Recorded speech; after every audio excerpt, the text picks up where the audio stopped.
Psalm 100 is a very short but a lovely psalm that gives us some insight, again, into the way we come before the Lord when we enter into His presence. And you know, when you and I come to Him in prayer, when we come to Him collectively in a church service like this, we're coming into the presence of the Lord. And that's what we have to remember.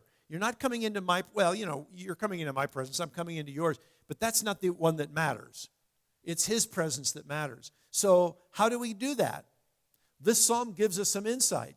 It says in verse 1, make a joyful noise to the Lord, all the earth. And again, this goes beyond the Jews. This is a universal call to all mankind. It says, serve the Lord with gladness. Come into His presence with singing. Come into His presence with singing.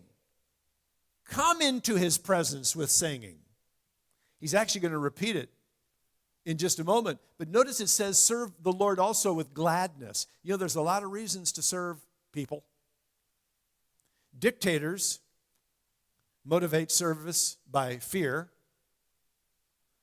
Democracy motivates service through the idea of mutual benefit, you know.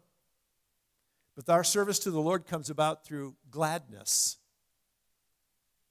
Gladness in His loving kindness, and so forth. Verse 3, know that the Lord, He is God. It is He who made us. We are His. We are His people and the sheep of His pasture. Enter His gates with thanksgiving and His courts with praise. Give thanks to Him. Bless His name. If anybody ever asks you, why does your church start off with music at the beginning? Because of this psalm. It says, enter His gates with thanksgiving and His courts with praise. Enter. Come in. That's when you're walking through the door. Enter His gates with thanksgiving. All right? And here's the reason why. Verse 5. For the Lord is good.